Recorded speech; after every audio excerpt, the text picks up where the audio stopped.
you're gonna get to see 2 brand new episodes. First, we're gonna have... I guess it's a good intro for the parents who are like a little less in the know, but the first episode will be Battle for Dream Island again, episode 14.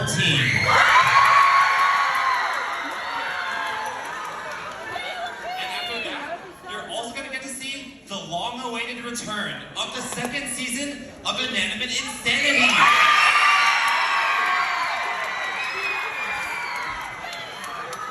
Well, I can't believe it's the last showing of the tour. Thank you all so much for coming.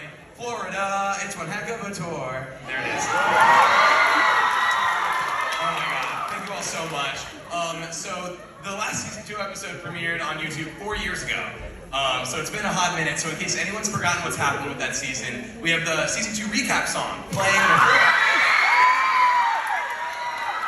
So shout out to Bfdixii for creating the song. So if you know the words, you should sing along and clap along and enjoy it. So, again, yeah. So not just Bfdixii, but also II. Get ready for a QR code to appear on the screen where you can use your phones to be among the first to vote on Bfdixii 14.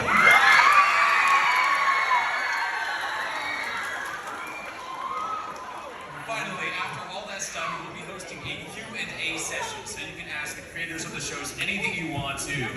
Alright, who is ready for over an hour of unreleased Bfdixii and II episodes?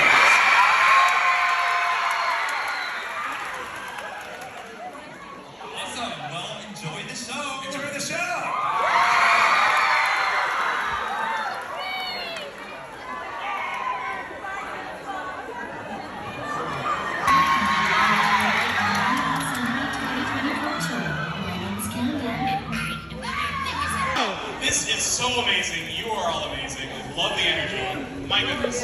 We started this tour 6 weeks ago in New York City, and it's taken us all over the country, coast to coast, city to city, and it has landed us here at our very final show, at our very last stop on the tour, at the Bfdixii Performing Arts Center here in Florida.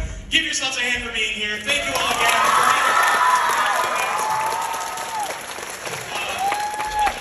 My name's Ben. I do some work for both Battle for Dream Island and Inanimate Insanity. Speaking of which, how did we like those new episodes? Do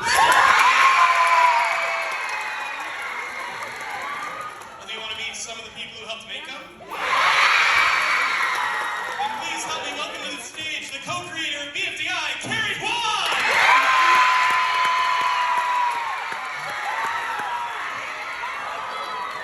And please welcome the other co-creator of Bfdixii, Michael Huang! Please welcome voice actor for Bfdixii and T-Pod, Catherine Sun! We have the creator of Inanimate Insanity, Adam Coates!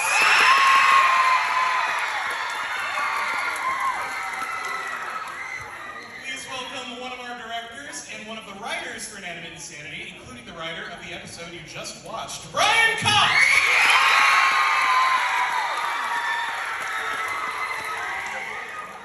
And finally, we have another one of our writers and directors for Inanimate Insanity, Justin Chapman!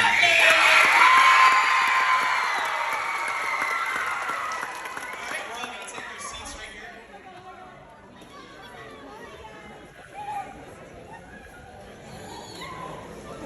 Alright, so we're going to get into our Q&A here in just a moment, but I think first we're going to go down the line real quick to say a little bit more about ourselves and what we do for the shows. I'll start.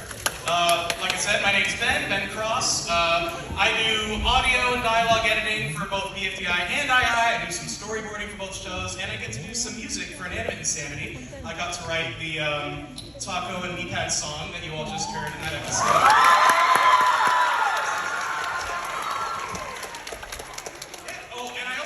Voices for the show. I think we should all show off our voices, actually. In the Teapot round, I don't know if you all watched that short that came out around Pi Day, but I was the voice of Pi! And in Inanimate Insanity, you might recognize me as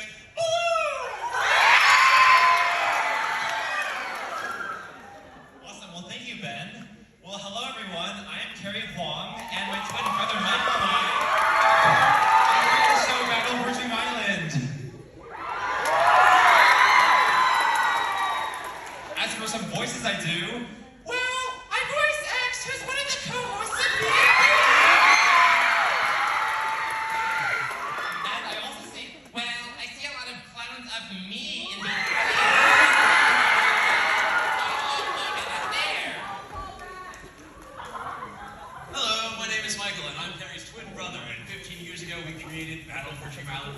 episode 1.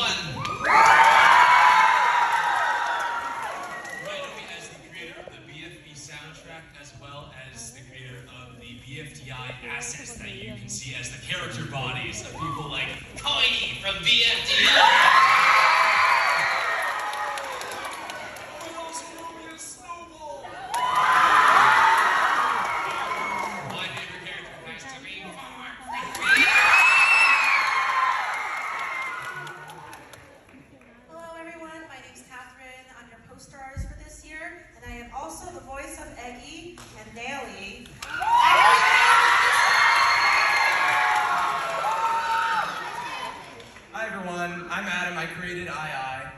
So voices I do, oobly goobly. I'm the voice of and me and Tennis Ball did a great job in the challenge. Thank you, Tennis Ball. That was a very nice challenge we did together.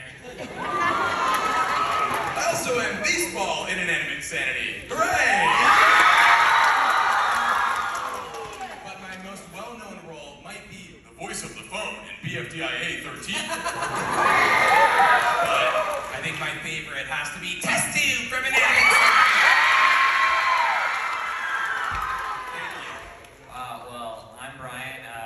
Said I was the writer of the episode y'all just watched, and I'll also be writing the finale of An Insanity 2 coming later.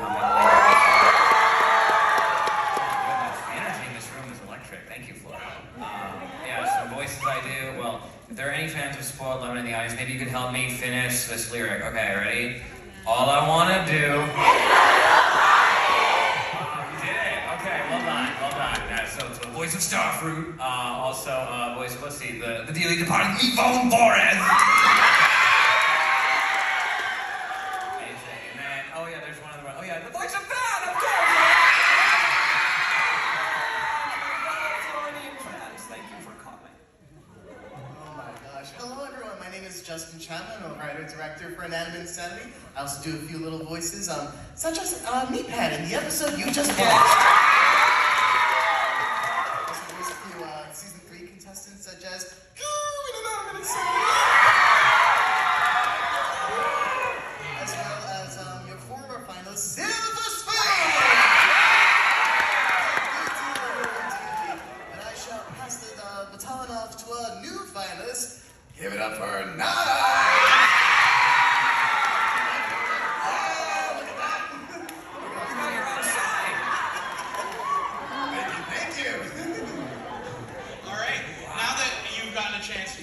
All of our voices, we kind of want to hear your voices, so we're going to get into our Q&A. I'll explain how that works. First thing I'll say though is we know you may have many questions for us, but we want to get to as many people as possible, so please try to keep it to just one question.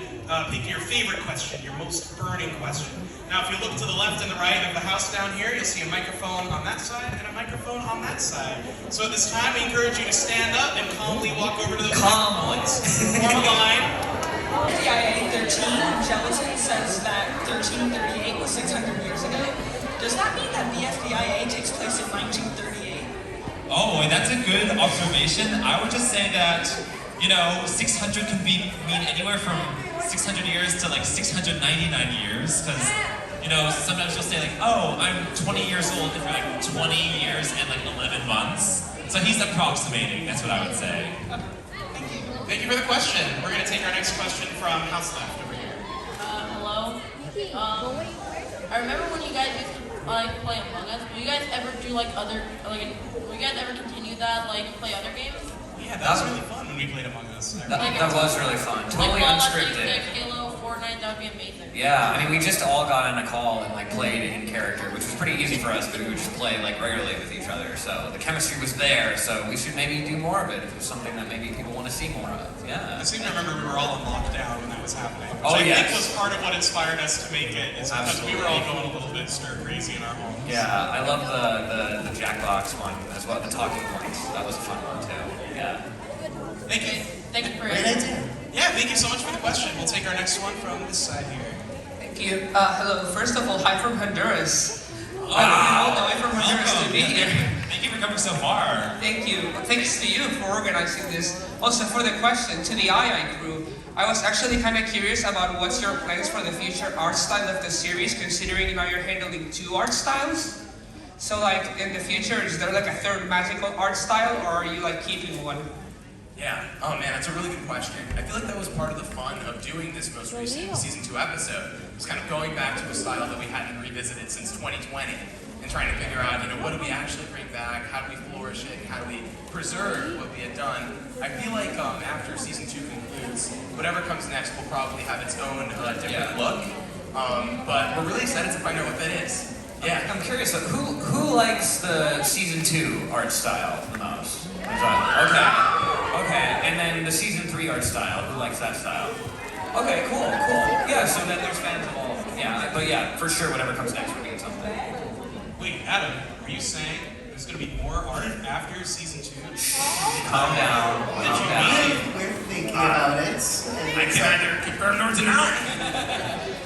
Thank you so much for the question, and thank you for coming all this way. Thanks to you for organizing again. Oh, thanks. We're going to take our next question from stage left. How does kids get their wings back?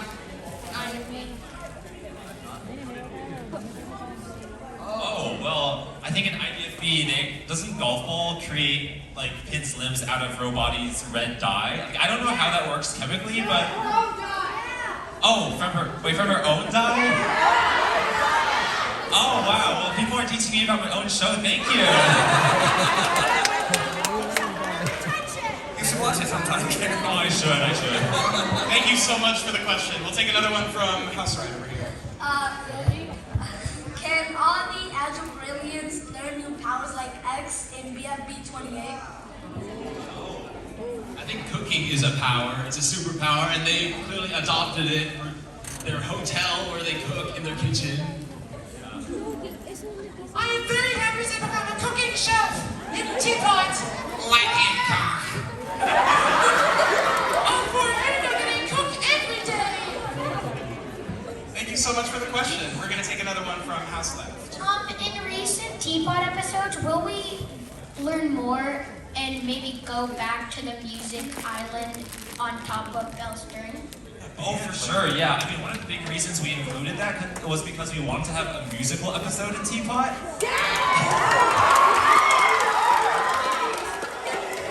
And like, we were really excited, but then Belle, who was like the only musical contestant, got eliminated. So it was, having Bandland is like a good way to still have a musical element in there. Thank you for the question. We'll take another one from House Right. Alright, I have a question and impressions, if that's okay? Your best question. Can we do just the question? Is that alright? Okay, that's fine. Which of the characters do you guys like relate to the most? I mean, for me, fan, for sure. Really, like, focuses on something that he cares about, and that's kind of all he sees sometimes. Like, yeah, I've been there. I guess, can I say Fanny then? I relate to Ford, because I like that Ford does his own thing. Well, I guess maybe this is an obvious one, but I relate to this guy because often he'll just say random facts about numbers, like, oh, 8 is 2 to the 3rd, and I feel like my brain will just naturally do that also. I really relate to Balloon, because I voice him, of course, but I also, as a character in seasons 2 and 3, he deals with some self-image, self-worth issues, but he gradually gets to work through them over the course of the seasons, and it's been really great getting to watch him go on that journey. I feel like I've gone on a similar one. So.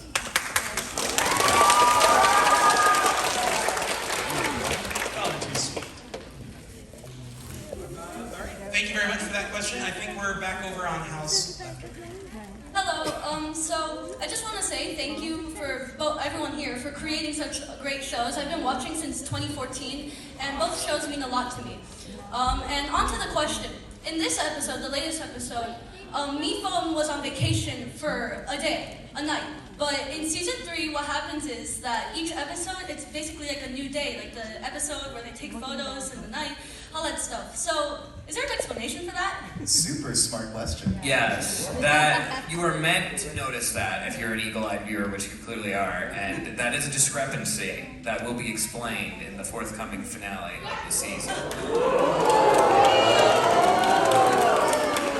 Good catch. Yeah, and that finale will be coming out this year in 2024. And it'll be a multi-part movie. question. Thank you. Thank you. We're gonna take another one from this side over here. I love your hat. Thank you. I wanted to ask if there was ever romance in Anime Insanity or BFDI, which few characters would be the most likely to date each other?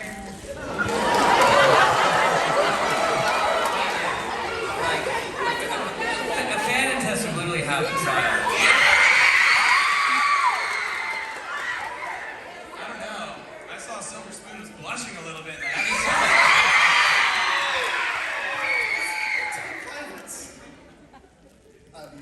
Paper and OJ is like the original show right I think TV and GB, they're very into science, right? So, like geology. So I think they fossil samples deep together. So I think those characters are very likely to date the fossil samples. Carbon dating. I love carbon dating. All right, thank you so much for the question. I think that came from that side. So we're back over to this side.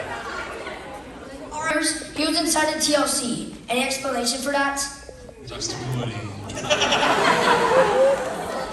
Maybe he closed his eyes. Yeah, he closed his eyes so he wouldn't see gray. Maybe that's what made him afraid of Gray in the first place. Black is a different color than gray. Well, the lid opens for 5 minutes every day, so those are 5 minutes of terror for Woody.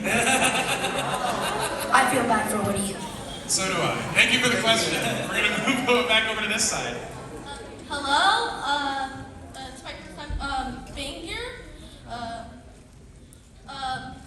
Why did not Bfdixii talk in II and did not talk in BFDI?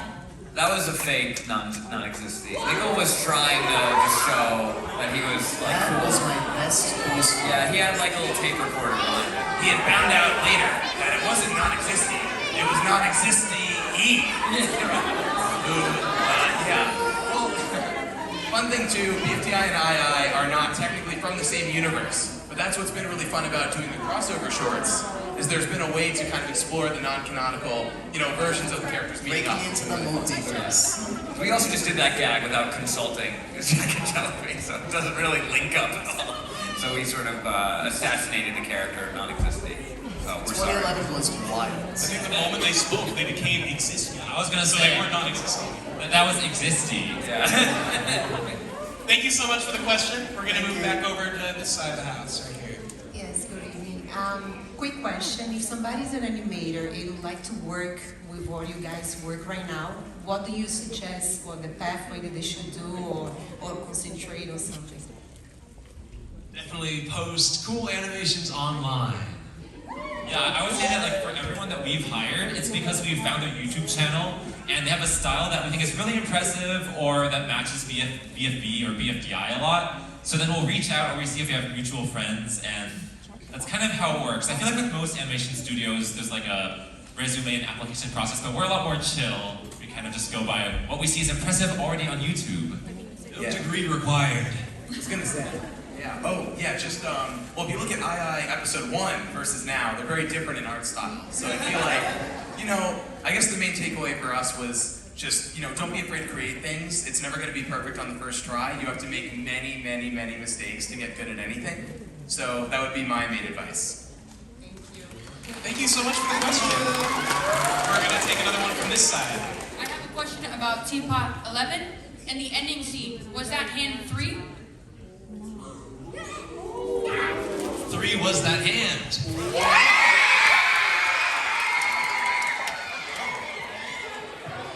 Thank you for the question. We're going to take another one from this side over here. Hello. My question is, which character has, in your opinion, has the best character development or character arc? Well, I feel like as of late, I really like, just Pin getting her justice. I feel like everyone was so confused, like Jack and Jelly, do you hate Pin or something? But I was like, no, we're doing this build-up because the more she suffers, the more the resolution feels gratifying. I would say on II, Cabby, just in terms of the growth from being someone that everyone had turned against to getting people on her side and winning the entire season, it's quite the pathway. I'm really fond of Cabby's pal Bods and their story. I thought it really special. We put a lot of heart into that one. All right, thank you so much for that question. Thank you. We're gonna hear another one from this side. Can I take a photo with you? A photo? What if we do a selfie of Oh, you yeah. and everyone? Yeah, would you like to take a selfie with us? Yeah. Okay.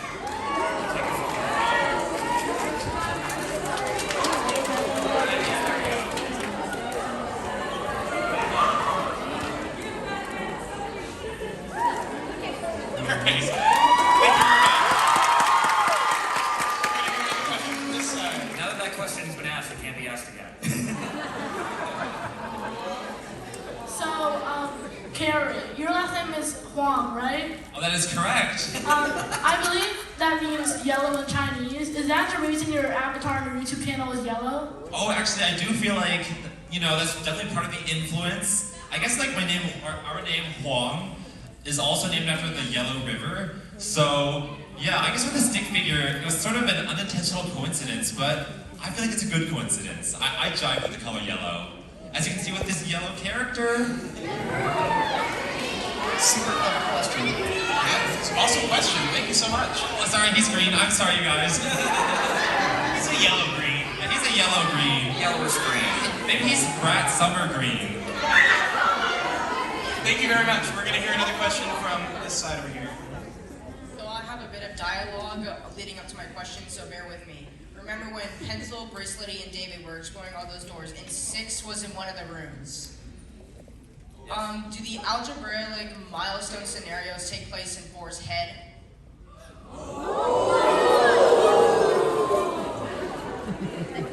I actually haven't figured that out. I feel like up until now, it feels like the subscriber special just happened in a different universe, but like, that's a good theory. I like that. Yeah. Thank you for the question. We're gonna be thinking about that one. Let's hear a question from this side. This is my first time being here. Can you teach me how to sound like Match from Bfdixii? Oh, well, I feel like the way that you get into Match's voice is just adding the word like between every other word. Like, so like, you gotta add like between all the likes and like, totally. Like, I don't know, I feel like that's how I get in the mood. Is all the likes. I liked that question. I like that answer.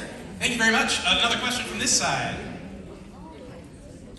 I may be being new to this type of genre. There had to be like at least 1 or 2 characters. Oh, for those who couldn't hear, they were asking if there were a couple characters next in line to be plushies. What would they be? Well, Yeah, did anyone? Well, I think it's making the rounds on social media, but we are working on some. Well, one is Suitcase. and if you want a clue for the next one, if you have a tennis ball plush in your hands, maybe look at the tag in the back and you might notice something special. Thank you so much. That was a great question. We're gonna take another one from over here. Hello guys, hello everyone here, yes, even you. I had to come a long way to bring my friend Lady here. I had to go through an entire Tear Chop family reunion. But what I want to ask is a question I've been wanting to ask for like years and years. Is there a specific reason why the Exiters went to Teapot, or why it took so long for them to come back? I mean, I know the Exiters still their episode rejoined, but as much as you can tell us now, why did you decide to bring the Exiters into Teapot instead of making them leave when BFB ended? Well, I feel like the storyline of the exit was just really hard to fit in BFB because the schedule for BFB was so fast. But I think it also gives a reason for 4 to kind of stay relevant in the Teapot universe, Like, as long as the Exiters were still in there was a reason for 4 to kind of be present. Okay. Thank you, and thank you all for creating this show. Yeah, and thank you for showing us your Alright, we're gonna take another question from this side. Alright. So since the current season is Teapot and no one else is battling for the BFDI or for Dream Island anymore? Can I have it? Can I have Dream Island? Can I have Dream Island, please? Yes, you can have Dream Island. You won!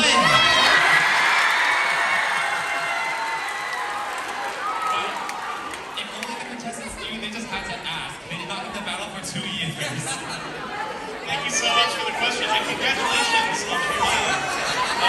What a shortcut. Oh my god. Gary! Oh no! Gary! Gary! And I'm about to come!